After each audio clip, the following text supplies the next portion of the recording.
It's time for a Greg's List presented by Ricola. So I find this very fascinating when I comb through this with our researcher, Matt Baker, who's playing at the highest level of all the players that were acquired. There are guys that are playing well, just not good enough to crack the list. Charlie Morton, who won today for the Detroit Tigers, not good enough to crack the list. Mason Miller, throwing 103 for the San Diego Padres, sub-3 ERA. Not good enough to crack this list. It's based on performance, ladies and gentlemen. Let's get into it. Number 9, who saw this coming? Kudos, Brian Cashman. Jose Caballero, he's got 5 stolen bases just yesterday. He was the overlooked Yankee that hit two home runs. Judge did it twice. Bellinger did it twice. But Jose Caballero has become a weapon for the Bombers, hitting .364. when he gets a chance to play in 11 games. He makes the list at number 8. Carlos Correa, it's not his fault the Astros aren't scoring any runs. Look at his numbers in 17 games. He's hitting over .330 with 2 home runs, OPS around .860. Oh, by the way, he's playing a different position. He's playing third. Carlos Correa, well done, you're number 8 on Greg's list. Number 7, Kyle Finnegan, the former closer of the Washington Nationals.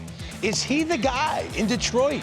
Will Vest has been terrific once again. He's been one of the most consistent relievers in baseball last 3 years. But Kyle Finnegan, 4 saves, 2 hits allowed? That's good enough for number 7 on Greg's list. Number 6, Josh Naylor. And it's not because of his batting average. No, he's hitting under .240.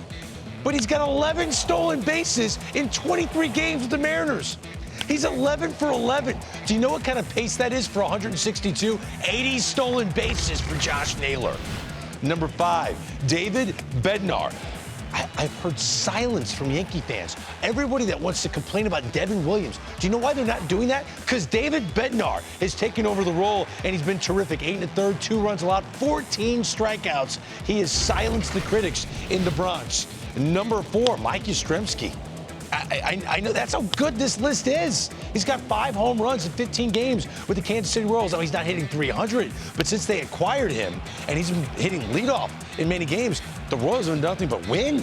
Yes. Number 4, best deadline addition. No one saw this coming. Miguel Andujar. He's hitting .395, 11 RBIs, OPS over 1,100 in 14 games with the Reds. He was acquired by the A's. Sneaky move by Cincinnati. They needed something behind Elly De La Cruz. Miguel Andujar is the answer.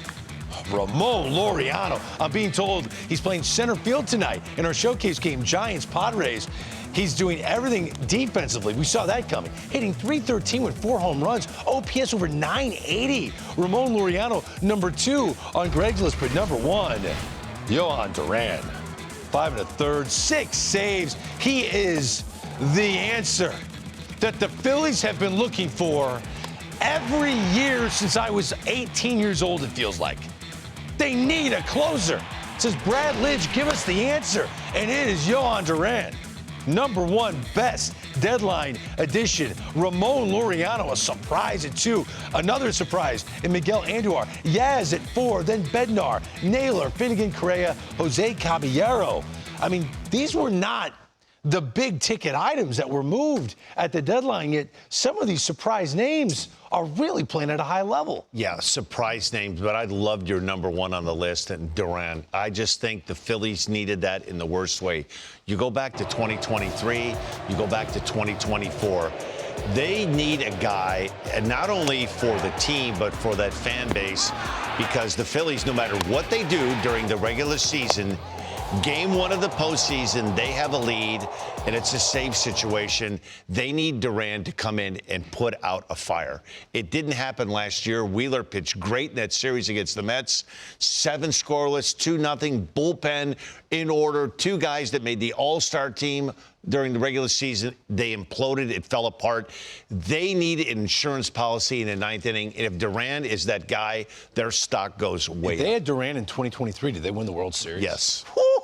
Think about that. Yes. I love his antics, too. Yeah. I like a closer that's got a little oomph to him. Did you like the list? Did it have I did like the list. Yeah. You know who I liked in the list, too? Who was that? Yastrzemski. You know, and I want to take you back because everybody's wondering where this power come from, because he really was a guy that inside out the ball quite a bit, and he started getting the bat head out. Saw that this year in San Francisco. Early, this ball's in on him, he pulls it. That ball he would normally try to shoot the other way. Or in 23, they could get in with a breaking ball, fastball, you name it. Or he'd do this, and he started getting a breaking ball that he could pull, and now he started seeing it coming. But a lot of times, ball middle in, he'd fly out the left. He started taking that ball middle in, and now he is yanking it. Don't go out there, I'm pulling everything. That's a changeup on the outside half. He's looking to pull.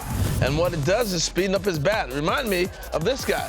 Where is Grandal, by the way? He's sitting at home. Come on, folks. But he had the switty swing. Roger Maris did the same thing with that ball away. He could pull it. And I just looked at the style, the finish. It almost looks the same. Watch this pose. Oh, wow. Okay, now watch Yastrzemski. I love that. Body type. But again, that's a ball in that he's able to do. This is 3 leadoff home runs he's hit for the Royals. He may hit one tonight. But that's the thing he's doing. That ball now you got to think about, am I going to throw him in anymore? Because he's now getting that bat to the ball, out front, seal at a home run to right.